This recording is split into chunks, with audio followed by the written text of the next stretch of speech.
So, welcome to the Intern Whisperer. Our show is all about the future of work and innovation. And as all of my listeners know, we always bring in thought leaders, futurists, CEOs of companies, and HR professionals. So today, I'm so excited to welcome Renee Hastings.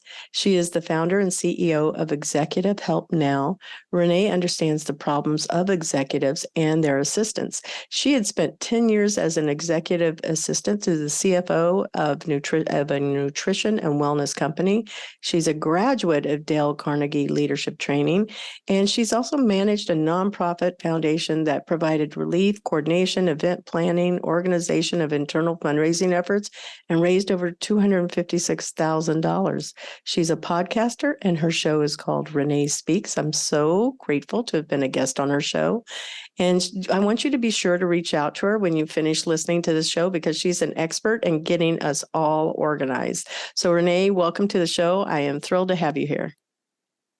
Thank you so much, Isabella. I am excited to be here, and this is truly an honor and a privilege. Thank you so much for that amazing introduction. You're very welcome. I stole it straight from your LinkedIn. So I did enhance it a little, but it's okay. I love LinkedIn. I mean, you can put everything, all the pieces right there in one place. Yeah, that's the only place we can actually be open about our stalking of people to like, is this going to be a good person that I want to, either do business with or whatever. And you're delightful. Okay, so we kick off the show with tell us about yourself using only 5 words. Our listeners know we do this up front, so you know what they are and you've had some time. And you started with positive. Why positive?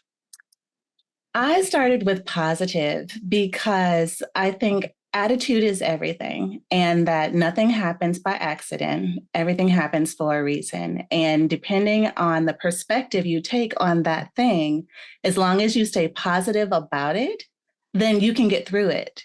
So I try to always stay positive no matter what is going on. Actually, my cousin said to me one day, she pointed out something to me that I say that I'd never really realized that I said. And I always, what I've discovered is that I say, well, at least it didn't this, or at least it wasn't that, or at least, so it could always be worse is basically the bottom line of what she was saying to me, that I have this way of saying, phrasing things to stay positive and optimistic about things because it can always be worse. Oh, gosh, yeah. Always. So true. And I always do that too. I go inside of my head and I go, well, what's the worst thing that can happen? And then the best thing. And then I'm prepared for anything. Right, exactly. And your perspective is so key and so critical because we have to think thoughts. So we might as well think positive thoughts, right? Mm-hmm. Mm-hmm. Very true. So funny. In my first meeting of you, I know that I was laughing quite a bit. So I'm down for this word. You get an endorsement from me. Awesome. So I say funny because I like to make people laugh. And it's just about, usually I'm making fun of myself or, a situation, or just trying to find the humor in everything, just because it keeps my spirit light. It brings me joy to see other people smile. And so making people laugh, I think, is just as much for me as it is for the other person. Agreed. How about energetic? Energetic. I love energy. So typically in my show, when I'm, introducing a guest or whatever, I try to be so over the top and really go in and on how amazing this person is. And that's one of the things I learned in Dale Carnegie. So when I was a Dale Carnegie leadership training coach, we had a class. I went through the classes and then I was actually able to assist in coaching a class.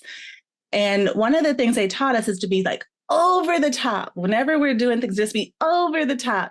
And that class was our place where we could practice being over the top so that when we got in real life situations, then, we can still bring the energy, and which kind of sets the tone for the whole rest of the conversation. So I like to have that energy and in conversations, just because I think it makes for more meaningful and memorable conversations. Oh, I would agree with that. I admire anybody that's gone through, and I know you had also done, what's the one where Toastmasters, where you Mhm. have to practice the art of speaking without any thinking words, is what I call them. I use so, and that is incredibly hard. Yes, And Dale Carnegie is the amazing. filler words, Yes. words, yes. Yeah. Actually, So in Toastmasters have all counters, and if you use more than 5, I think it was at the time, then it's something that you know that you need to work on. But they taught you basically how to use time and space to fill those places where you normally would put an or an ah. And when you say space, does that also mean like body language? I'm curious. It could because it gives you time to think. So when you're using the time to think, you're not using ums and ahs. That's very true. Driven. You are that. I think that is the first word I would have said. Yes, I am driven. And we'll get into this a little bit more when I talk a little bit about my history and where I come from and how I grew up and that sort of thing. But I am very driven. I feel like I'm operating in my purpose and doing what I was called to do. And so because I feel like the two have aligned, it just gives me so much energy that I look forward to waking up every single morning and getting to do all the things that I get to do and planning and building the team and that sort of thing, which I'll talk a lot more about later. But driven is something that um, really sets the tone for how I make it through the day, each and every day. You know, able to check off boxes, meet goals, set goals, meet goals, milestones, and celebrations, and that sort of thing. Mm, very true. So I want to thank you for sharing all of those great words about yourself. That's definitely going to help definitely our readers get to know you quite a bit more. Oh, I left out a word, caring. Okay, we'll go back. I'm not going to say that just yet. One more word, caring. Caring. So I consider myself a caring person. And we'll talk a little bit more about this later in the show as well. But one of the things that I learned and discovered on my journey is that when you put other people first, your own life is actually enriched and your life is more meaningful and more purpose. And so when I think more about others, it brings me joy, it brings them joy. And then life is just very full and complete because of the impact that you have on someone else's life. That's true. All right. So where did you go to school and how did you end up to where you are? And please tell us, more about what your company is all about. Okay. So, where I went to school is such a fun question because I actually went to a different school every single year that I was in school until I was in high school. Wow, that's hard. Sometimes, yeah, and sometimes I went to 2 or 3 different schools in the same year. So, those transitions, that number of transitions, really, I think, helped to frame my ability to just kind of adapt to situations, new situations, and help me focus more on the education as opposed to developing the friendships and the relationships and that sort of thing, which, for better or worse, it, kind of is what it is or was what it was. But it made me who I am today. And I'm grateful for the opportunities to make transitions and become more easily able to adapt to new situations. So I ended up graduating at 16 from West High School in Madison, Wisconsin. But during my school age years, the city where I lived had a summer youth employment program. And that's where they exposed young people who were not able to go out and work in the real world to real world opportunities through the summer youth employment program. And so that started that was available to young people from the ages of 12 to 15, because at 15, you could get a work permit. So you didn't have to have the program. So at 12, the Summer Youth Employment Program placed me at the Madison Urban League, and I was able to help them create their very first library. So they put me in this room full of books that were just stacked high and wide everywhere in this room.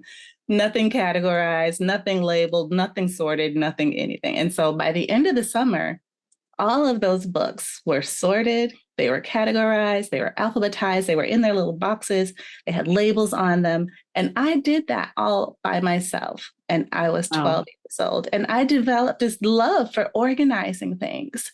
And I was like, oh, this is so cool. I like this, these organization, systems that I'm able to put in place. And at 13, the Summer Youth Employment Program put me at a company called Norrell Temporary Services, where I was able to help the franchise owner with her business. And so it was a temp agency. And so the people that were coming in were looking for jobs, and I was able to hand them their applications and, tell them what to do. And then they gave their applications back to me, and I typed it into the computer. And I realized that with the clickety-clack sounds of the keyboards, I just fell in love with the clickety-clack sounds of the keyboard, because to me, when I was clickety-clacking on the keyboard, putting the information in the computer, people's lives were changing because they were going to get a job and they were going to be able to help to take care of their families. And so at 13, I decided I love helping people. I love what this is all about. I love all the variety of work. One of these days, I'm going to run my own business, or I'm going to run an office. And so from that point on, I just took business classes. It was in DECA. I was in 4-H was for the farmers, but I took all the business classes. I took shorthand when we actually took shorthand on paper with squiggly symbols. Yeah. I did all of the things, all the typing classes, and that was going to be my focus, because I decided at 13, I made this inner vow that I was going to run my own business one day. And from that point on, that's what I focused on and decided to do, and started taking jobs as like a clerical assistant, or a receptionist, then a clerical assistant, and then an administrative assistant, and then eventually the executive assistant to the C-suite, which I did for several years, probably about 20 years, supporting very high-level executives in major corporations. And as their right hand and their partner, it was just such a great fit for me, because I just really valued that relationship, and I valued the confidence that they put in me and the trust that they had in me to be able to say things to me that they couldn't say to other people in the company, because you're their assistant and they know they can trust you with everything, anything. And so we're like Fort Knox when it comes to confidentiality. It's just a part of, it comes with the territory. Mm-hmm. And I just love that. So that was an easy transfer into the type of business that I was able to start, which was a virtual assistant service. So Executive Help now is a virtual assistant service agency. We have a team of virtual assistants who specialize in different areas. We have generalists who are focused on, the general admin type things like calendar management, email management, project management, travel arrangements, bookkeeping, that kind of thing. But then we also have others that specialize in social media management and engagement, or graphic design, human resources, and even now, especially starting in 2024, our video podcast production support is also going to be a leg of the business that we're going to start offering. Very nice. It looks like you have made an empire. It's, always going to scale, just like any other empire that we dream of. So that is, I knew you were smart. But when you said you graduated high school at 16? I did. Holy cow. I was 16. Well, the thing about that is, so I was 16 and I had just had a child.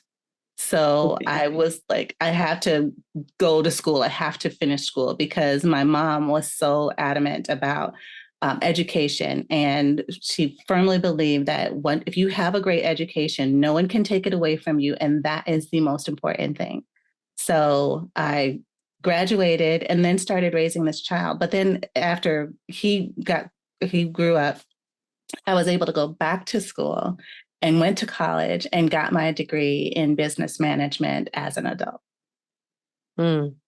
Well, I'm sure that, you've been an inspiration to your son also. I don't know, son, I think you said Yes, him. sons. Yeah, yeah. Two There was sons. no name given, but I'm pretty sure. Yeah. Yeah. Yeah. That is a really amazing story because, at 16, you were assuming adult responsibilities that most 16-year-olds don't have to do. That's for sure. Yes, absolutely. I'm trying to keep a whole person alive. Yeah, that's quite an undertaking. Most 16-year-olds should not have to think about or deal with, but there are many of us who have and who did, and I'm very proud of the accomplishment. And it was hard, but I had a great support system, and was able to do, I think, a fairly decent job. I asked him just not too long ago, what he thought about me as a mom. And he gave me all these glowing accolades and said, "Oh, you were awesome. You did your best." And, so anyways, it was awesome. And I was like, "Ooh," Yeah. It's like, I tried. And so anyways, he's a great kid. Both my sons are amazing. And they saw how hard I work to try to set a really great example for them, for when it comes to hard work, taking care of people, taking care of your responsibilities, being responsible, those sorts of things. Yeah. That's really a good testimonial. Yeah. And when your kids tell you that they think that you were amazing, because, being a parent is hard. It doesn't come with, really a rule book, even though there's books out there. It's just not the same. Right. Yeah, Right. you can read them, but that doesn't mean it always applies to whatever the situation is. So, right. Or that it always works. I mean, yeah. everyone's got an opinion about something, but it's like, it's always a constant trial and error. It's like, figure out what works and just keep doing that. Yep, that's very true.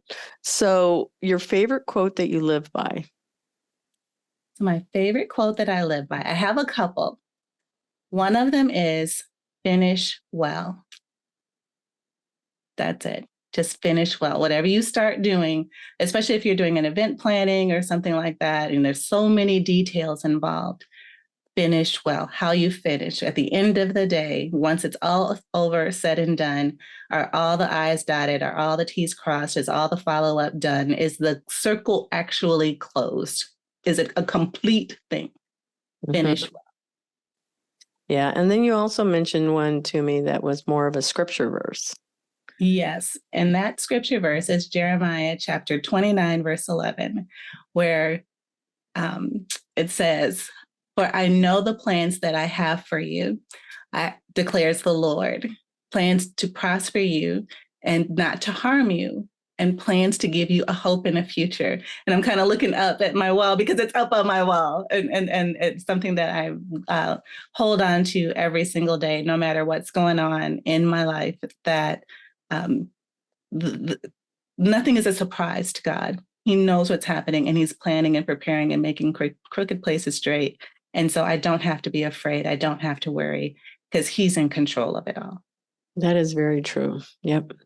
What about the hardest lesson that you learned that changed your life? I think you actually had to have just shared it, but becoming a mom at 16 and also graduating school and getting a job, like that sounds like an incredibly hard lesson. But that might have been when you experienced some other life lessons. I'm not sure.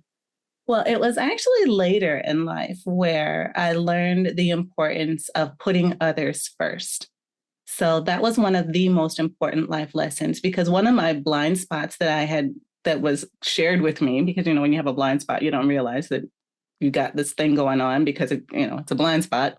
So it takes somebody else to speak into you to say, look, you might want to change how you do this or how you say that and things like that.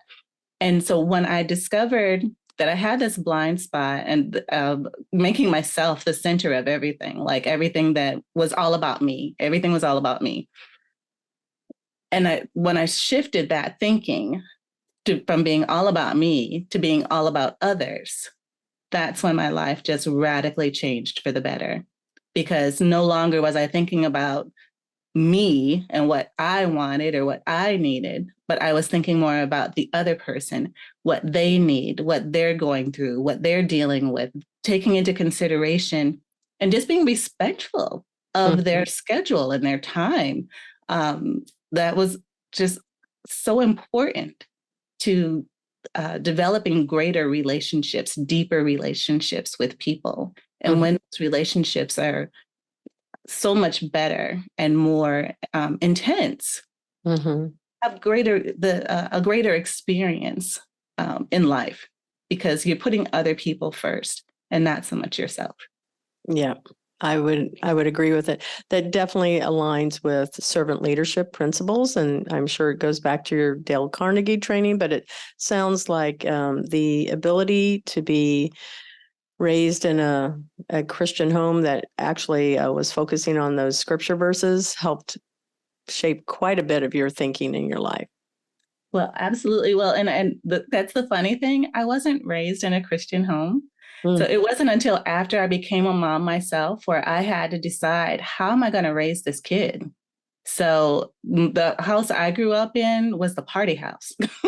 That's where everybody went to drink and get drunk and party, play cards, listen to loud music, be obnoxious and wild by the end of the night. I came from a partying family, a generational partying family. And so, but when I had children of my own, I was like, is that what I want for my kids? Is that what the environment that I want them to grow up in? I need to have them be better than me. So how am I going to do that if I continue to raise them in such an environment without, a moral, I shouldn't say without a moral compass, but without more structure, without more discipline, things like that. And so that's when I started my journey and search for God. I wasn't raised in a Christian environment of going to church, but I also came to the Lord later in life, so I can appreciate that story too. Awesome. I think that's probably a stronger testimony, I think, for those that, may not understand, you had a bad experience. Well, this is a really positive. You chose him. Right. So it leads into, what are you most grateful for? So I am most grateful to be on the wake up list every morning. What does that mean? So I'm grateful to God that he chose me to be a part of another day. I like that one too. That would be a really good sticker. Right. All right. I made it on the wake up list. So I'm going to have an amazing day, because not everybody got to have another day. So I'm most grateful for being on the wake up list. Yeah, that is true. Who in your life has had the biggest impact and why? Without a doubt, I can say 100%, the person who's had the most impact in my life is my husband. And I say my husband because he met me when, I was not the same as I am today. And he was so patient with me and guiding me and teaching me the importance of putting other people first and taking other people's feelings and thoughts into consideration as I'm, going through life. And he basically, I almost felt like a project at one point, because there was so much work to be done and trying to mold me into just being better so that I could be happier and live a more fulfilled life. And he was just so instrumental in that. And I'm so grateful to him, well, to God for giving him to me, and then for him and his helping me. What's his name? Let's give him a shout out. His name is Andrew Hastings. There we go. Andrew Hastings is my husband, and he is a brilliant, patient, loving, the kindest man anyone could ever meet. And I'm so glad that he's my husband. Well, that sounds like he's going to be really happy when he hears this too. Yeah. Because it means it goes out around the world and everybody knows about it even more than, when he's just in your company, or I don't mean that just when he's in your company, or even if you mention him on your show. Well, he's very, I won't say shy, but he doesn't do well with praise. So I'm taking full advantage of this opportunity to just give him all the accolades and all the praise, because it's so well deserved, and he's just so amazing. Oh, super sweet. So what do you want to be remembered for in your life? I want to be remembered for making an impact in people's lives and making people smile, bringing them joy. Yeah, that's music to my ears too. I also love to do that all likewise. So we're going to take a moment and acknowledge our sponsor, Cat 5 Studios, and we will be back in a few. The Intern Whisperer is brought to you by Cat 5 Studios, who help you create games and videos for your training and marketing needs that are out of this world. Visit Cat 5 Studios for more information to learn how Cat 5 Studios can help your business. Thank you, Cat 5 Studios. Okay, so now we're back to the second half of our show where we talk about what 2030 would look like. And everything is open and fair game. I know that that Renee is going to be speaking about her own opinions. So get ready and hear what her thoughts are here. So what do you think 2030 is going to be like? Many people have gone to reference the Jetsons and flying cars, or it could be, and we actually have flying cars, or it could be something from some movie that you've seen, The Matrix. It could be anything and everything. So feel free. It's just opinion questions. So there is no right or wrong. Well, and I'm so glad you asked this question because just recently I was watching a video podcast, and someone was talking about the relationship or a connection between Meta and Ray-Ban, and how something come out. Yeah, and I was thinking, is this real? By the time it was over, I was like, this has got to be like something you see in The Onion, like some far-fetched thing. Yeah. But actually, and I still haven't done the research to validate it or to fact check it. But from what I saw in this podcast, Meta and Ray-Ban have gotten together to put together these glasses that are AI glasses.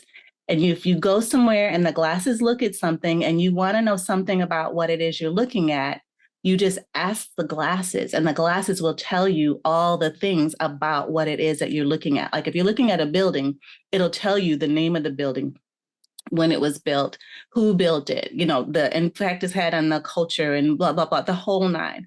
Or if you're reading or looking at a flower and you want to know what kind of flower that is, you can ask your glasses, what kind of flower is this? And then it will give you the answer. So I just thought, if this is real, this is actually going to be a game changer in life where no one can say ignorance is bliss anymore because there's no need to be ignorant about anything. And so I just thought that was a mind-boggling type of connection or a partnership or a collaboration. And if that really is real, then I'm going to get on the list for my first pair of Meta-infused Ray-Ban sunglasses. That's really interesting because, no, I've heard that. But I know that right now there's apps you can hold your phone up and say, hey, what is this plant or what is this bug? And I've done that before, like a Google search. So they've made it so that it's possible to be, have the auditory side of it, which is probably helpful for the blind because then even though they can't see something, they can have it explained to them. So it makes it more accessible for those that have disabilities or language barriers, that could be there. Absolutely. But, and you don't need the phone. So the phone is typically in our pocket or something we have to carry in our hand. We can still be hands-free and just ask our glasses. It doesn't have to connect to, because obviously it works like a phone in that sense of it's connected to the web, Web3, if you will. So it's got to have that kind of little mini computer going on inside of it. It seems like, because how would it know to do that?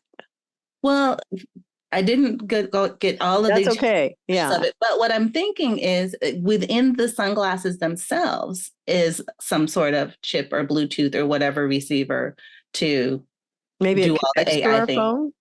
Do you think it connects to the phone, or is it totally you said that we don't need a phone, so that would be huge to not have to have a phone any longer. I think like I said, memory serves, right? If memory serves, there was no phone needed. It was just the glasses, Wow, I'm going to go and research that. You gave me another new thing to go and research.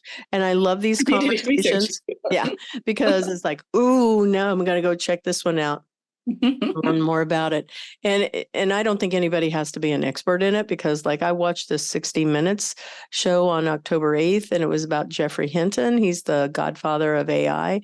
And I went back and I watched it again, and I think I'm going to go watch it again. I've been trying to find him to see if I could get him on the show, my podcast, because he's the one back in the 50s that invented AI. And he also has said that if we don't get our arms around this right now, it's going to destroy humanity. And I went, I could see that like years and years and years, but I don't know. I think that there's wisdom in listening to people that create things. Oh, absolutely. Absolutely. And I mean, AI has gone so far as to say, even like you can, when I see the commercials for the Google phone, the Google Pixel phone, I think, and all the different ways that you can manipulate images and pictures. And if people aren't even looking at the camera, you can AI their eyes to be looking at the camera. Or I've heard that too. That's amazing. Yeah. And even like if you want to do headshots or something and they're not quite right, you can AI the images to be who, like a perfect representation of you, but it's not you. Oh, that's it's something, it's very, very strange and odd, and there's like no bounds. There are no bounds to this. And so I agree with Mr. Hinton that there's got to be some kind of regulation or some kind of way to contain or make it so that it's not used for bad purposes. Yeah.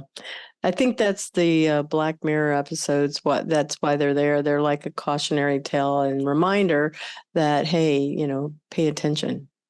Yeah. The quest for all knowledge, like Adam and Eve, right? They ate the apple so that they would know all things. Right. Yeah. See where that got us. We are doing that. To me, it's like, the quest for all knowledge, and everything in the world of Google. It's just an ancillary tale, running in the background here in my head. Anyway, yeah. Okay. Let's talk about remote, blended, on-site, flexible work, working remotely. That is your business. So what tips, why should we even care about this? What can go wrong? Just tell us everything that you think we need to know. And keep in mind, we don't have like hours, but that's okay. I was going to say, how much time do we have? You got a lot here still. But my opinion is that when people can work remotely, that they are much more productive. Because, number one, they don't have the commute. Number two, they don't have to worry about, employers don't have to worry about spending money on square footage for building space, which can be very, very expensive depending on where you are. Employers don't have to supply office supplies, coffee, any of those things. And people can focus on what they're doing without the distractions of people dropping by their desk and wanting to chit chat for a moment. And, those things that kind of take you off task and distract you from the business at hand that you're working on for your employer. So, and at least this has been my experience for me and my team, and from their feedback, that when you're at home and you don't have those distractions, you get in your office in the first thing in the morning and you log in and you're just in. You're just in. And before you know it, it may be 1:00 in the afternoon and you've missed lunch because you're just so focused and so on top of whatever it is that you're doing, because you don't have the distractions. And when you time block your work, and because several of our team members work for several different clients, and they, block their time, and from, 8 to 10, they work for this client, from 10 to 12, they work for that client, 12 to 1, they're supposed to take a lunch, but they forget because they're so into what they're doing, and that sort of thing. And so when your productivity is uninterrupted, there's so much more that can get done in a day. And that's what's most important. And that doesn't happen in an office. Yeah, there is some value in being in an office and seeing people's eyeballs and shaking people's hands and that sort of thing. But in this day and age that we're still living in with this crazy COVID nonsense, shaking hands isn't all it's cracked up to be either. So I'm just saying, relationships can still be had and held even remotely with regular, consistent communication, whether it's, on your Slack channels and your Zoom calls and, your regular, morning coffees with girlfriends and things like that, just chit-chatting to get your day started, or prayer calls and, whatever it looks like.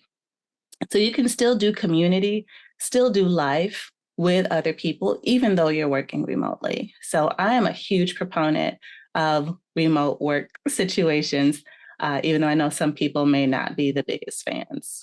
Yeah. Some jobs you can't do that, right? Whether it's like in hospitals or sometimes certainly fire departments, police, things like that. You have to have people together and it has to be a centralized location. Absolutely. But, for what you're describing, most regular businesses can have that flexibility. It's nice to see the coworkers. So, a hybrid model is a good one too. Do you have like a list of tips or anything, or have you started a book? I'm pretty sure you have. I should. I certainly have learned a lot since starting this business. But in terms of tips for how to make the most out of a remote work situation, or is that the question? Mm-hmm. So one of the things that I think cannot be overemphasized enough is the importance of communication. When people are working remotely, they can tend to feel isolated from other people who may be in an office, if other people go into an office, and they can maybe tend to get forgotten about. So continuing to keep the remote people in the loop of communications and opportunities that may present themselves is super, super important. And then for those that are working remotely, communicate, whether it's the status of a project, what you're working on, call recaps, so that everyone's on the same page, cannot be emphasized enough. Everyone needs to know what is happening, because in the eyes of some employers, if they can't see you, then nothing is happening, which is not true, because there's a whole lot happening, but they don't know it. So you have to let them know what it is that you're doing on a regular basis, whether it's, a couple times a day, once a day, at least once a day, I think is a good best practice. Oh, I agree. Yeah. I know some companies do morning stand-up calls, like 15 minutes, just to touch base and say, okay, what's on everybody's calendar? Is there any support needed? And then they'll also do, I really like some of these other suggestions. I've had these as tips on my podcast, but through that research, one company had recommended at the end of the day, everybody finish up with 3 great things that happened today. And I actually had him on my podcast. It's, Johnny. I'm going to have to go look for his last name. This is so embarrassing. I don't have his last name. He wrote Cope Notes, and it's an app, and it helps people. Johnny Crowder. Yeah. And he talks about mental health all the time. But he and his team every day would share they use Slack and say, okay, what are 3 great things that happened today? And so I find that so cool to do. Yeah. You know what? I'm going to add that to my list of things to do with my team. Yep. There you go. We have team meetings twice a month. And I think that this would be a great standing agenda items for what are the 3 great things that happened. I'm going to say this week, because we meet twice a month. Mm-hmm. But I love that. We start our meetings with tell me something good, but I think that this is a great way to end the meeting as well. Mm-hmm. There's another person that was a guest on my podcast. Her name is Lauren Prager, and she's the CEO of Synapse Florida. And what she tells people is make it a great day. And I love that one too, because it's so intentional, you know? Yes. Because that means that the power is on me. Instead of have a great day, And I went, wow, I've always been saying, have a great day. And that's more of being on the receiving side. But when she started reframing it and made it, make it a good day, I went, wow, that's a very empowering statement. Yes. So I loved it. And I went, yes, I'm going to start saying that one too. So I give credit to the people that gave me these great ideas. They're not me. I love that. One of the things, the way we sign off currently on our calls, I'm typically facilitating, and I'll end the call by saying, "You were made for something great, so go and be awesome." Oh, I love that too. I love that too. I stole that from my church. Yeah. This sounds like it came from the Bible, I'm pretty sure, but if not, yeah, it's totally good. And I don't think we consider it stealing. It's just that we're sharing and spreading, we'll call it the good news. Right. I'm receiving that. I accept it. Yes, me also. Sometimes we have to speak that stuff to ourselves also. Right. So in the hybrid workplace, I'm going to go back to that one because I like it very much. I think it's maintains, for me, I like it because it helps us to remember to stay human and to connect with people. I know it can be hard when you're working distributed. Most of the people that work with me are all over the United States and some are outside. They're outside of the US. So distributed teams, and your tips on making sure that you're connected, use those communication channels are so important. I could not agree with you more. Yes, so important, especially for those that are outside of the U.S. Who've made the choice to work, U.S. based hours. It could be the middle of the night for them, and so they need to be engaged as well and remembered. And so even in our Slack channel that we use for communicating with the different team members, there could just be some levity in the Slack channel. Somebody might see something funny and post a funny GIF or post a joke or something like that. And then people just respond to that just to stay engaged and just to stay a part of the community. And it's just so fun, because when we do finally see each other on our Zoom calls or whatever, it's like we can associate a name and a face with this funny thing that happened in the channel.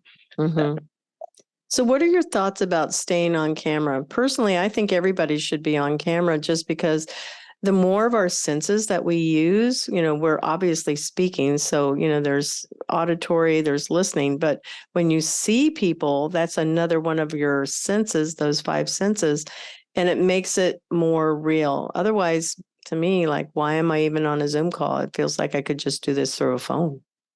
Yes, absolutely. A Zoom call is nothing but a phone call if you're not on video. Yeah. So,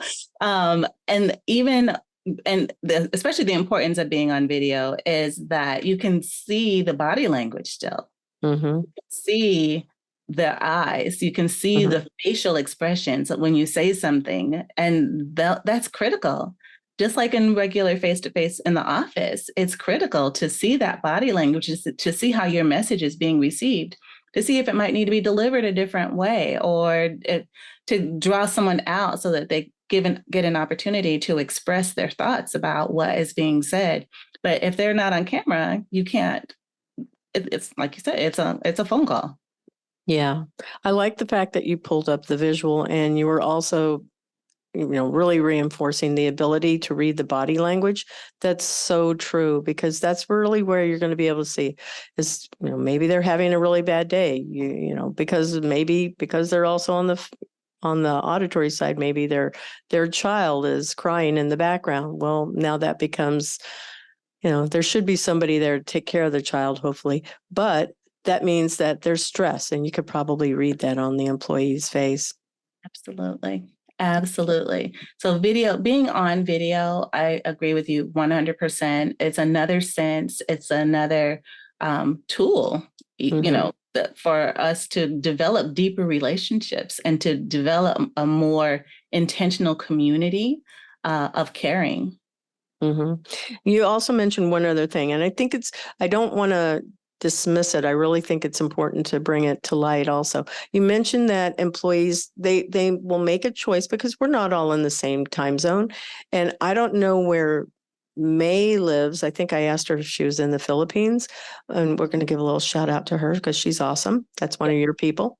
Yeah, amazing. But she's not on the same time zone probably, and she's showing up in Eastern Standard Time. That's what time zone I'm in. What time zone are you? Eastern, same. Yeah. Okay. Yep. So there's a 12-hour difference. And so from Wow. what I understand is that a lot of the people who do work over there do work nights because they know that that's the Eastern time zone time frame. Yeah. And that's when most business is happening. And so they want to have daytime availability. And so they basically just let their families know, or their families are doing the same thing, working nights. And then,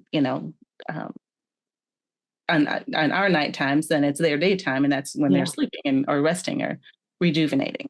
Yeah, that's a big sacrifice. And, but it can also be, I had a friend that was from California. He moved here. The cost of living is less. So, his salary went up the charts, but he had to agree to work the California hours. So he was working at 10, 11 o'clock at night because that would have been, 6 or 7 their time. Right, exactly. 7 or 8. Yeah, so it's a 3-hour difference from the East Coast, but right.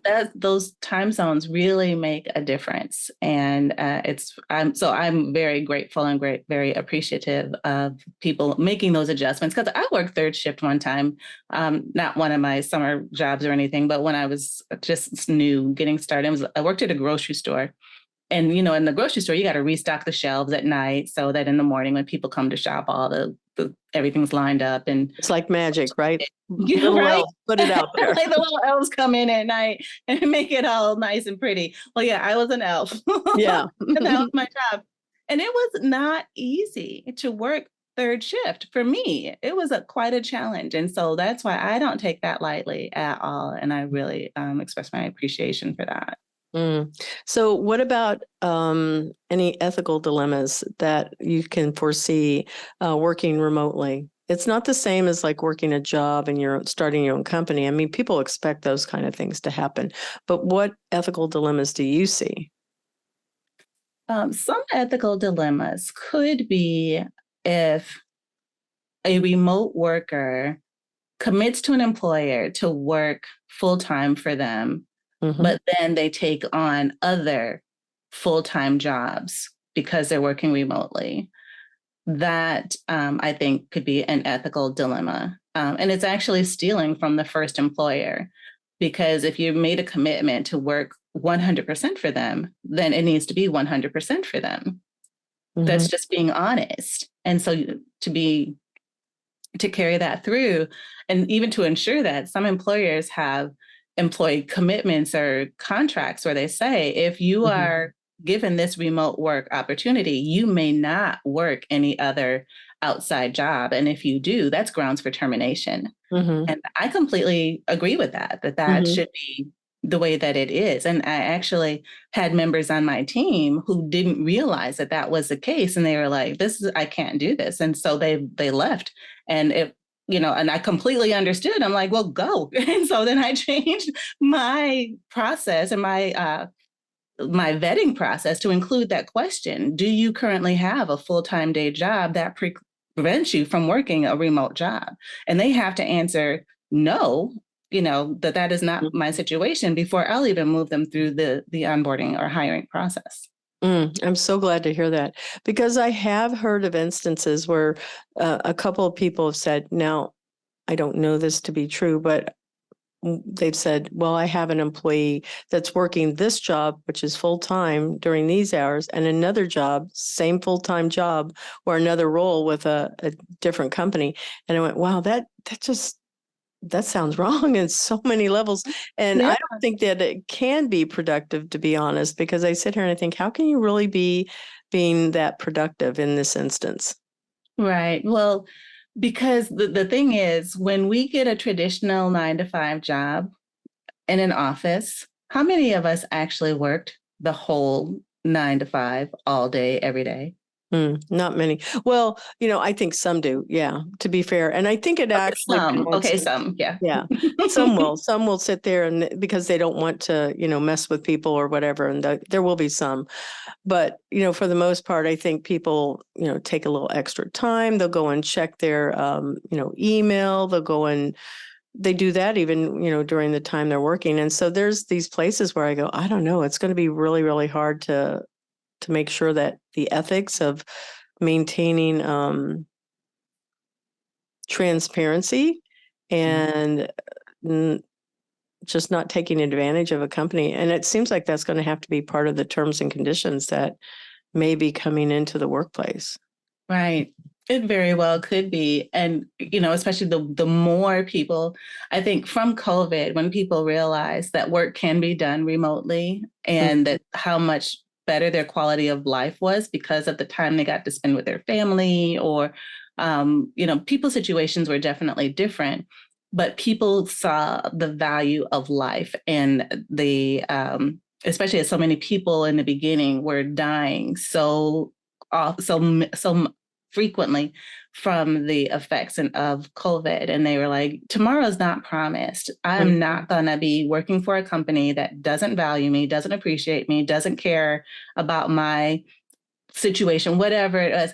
It just made them rethink the whole work-life balance situation so that now employers have to, rethink what is the culture that they are developing? How are they truly showing their employees that they matter and that they care and that, yes, we're asking you to come into the office, but we also understand you might need an extra whatever long lunch break, or maybe we don't even count the time, just come back kind of situation, whatever it looks like. It's a whole new job market and it's a whole new employer situation, I think. Yeah, I agree. And I think that flexibility is one of the things that many employees are looking for. And I think that's something one of the concessions that employers are providing is, okay, yes, we can accommodate these things, whether it's a flex schedule or a hybrid approach or totally remote or, different things of that nature seem to help quite a bit with the employee retention. Yes, absolutely. 100%. Okay, so it's hard to believe, but we're really getting ready to wrap up here. What is the best mentoring advice that you want to share with our listeners? The best mentoring advice that I received from one of my mentors was stay on point and don't get comfortable. And I really appreciated that advice because what he was saying to me in effect is, every day you need to be focused on giving 100% excellence because you don't know how long you're going to be here. That is true. I don't know how long you're going to be here. So every day needs to be excellent. So stay on point and don't get comfortable. I would agree with that for sure. Solid advice. I haven't had anybody say it like that, don't get comfortable. And we have to get comfortable with not being comfortable. That's the challenge, right? Right. And making sure that every day is a day of excellence. I like that very much. So that's new. I haven't heard that one before. And I've been doing this for 6 years. So that's pretty good. Yeah, he's a very wise man. I'm so grateful for him. Well, what's this person's name? Well, his name is Forrest. Okay, so people got some shout outs here today. Hopefully you'll let them know, hey, listen, and I mentioned your name all the way at the end, so listen to the whole show. Right, exactly. Yeah, for sure. How can our listeners contact you? We generally provide, a website and also your LinkedIn, your personal LinkedIn, but what would you like people to have? Well, I would love for people to reach out to me through text. And wow, you're brave. You're going to give your phone number? But it's a text VA now. So it's the letter V as in Victor, A-N as in Nancy, O-W. So text VA now to 1-866-943-3591. And when they text that number, they'll get a little freebie that says, how do you know when you're ready for a VA? And I would love to talk to them about what they read. Okay. That is very innovative. You held on to that one all the way to the end. That is super cool. I like that. So hopefully we're going to see some good results. So they would text, the number is 866-943-3591, right? And then you said VANOW. Yes, VA now. Yeah, virtual assistant now. So, all right. You're gonna have to tell me how to set that one up later off the air. So good. Well, I want to say thank you so much, Renee, for being a guest on my show. This has been so much fun. Fun is one of your words, and you made it fun for me. So thank you so much. I have been delighted and actually learned so much also. Well, it has truly been an absolute honor and a privilege to be on your show. And I'm so excited for you and what the future holds for you. You are doing amazing things. You're impacting lives, changing lives with your show. And I'm so grateful to you for this invitation. So thank you. Well, I want to tell our listeners, be sure to tune in to our Employers for Change brings you the Intern Whisperer, and you can hear this great show coming out. It releases, just so everyone knows, December 26th. So it's going to be a Christmas gift. Yay. Well, Renee, take care, and I look forward to talking with you again soon. Sounds great. Thank you, Isabella. Bye-bye. We want to thank our sponsor, Cat 5 Studios, and thank you to our video team, Gabe Laporte, Tommy Myers, Andrew Pigot, and Julissa Hurtado. Music is by Charles Lawrence Lead, and you can visit Employers for Change at www.e4c.tech to learn how you can create real diversity and inclusive culture while scaling your people for the future of work. Thank you for supporting the Intern Whisperer by subscribing to us on Podbean, our Employers for Change YouTube channel, or streaming from your favorite podcast channel.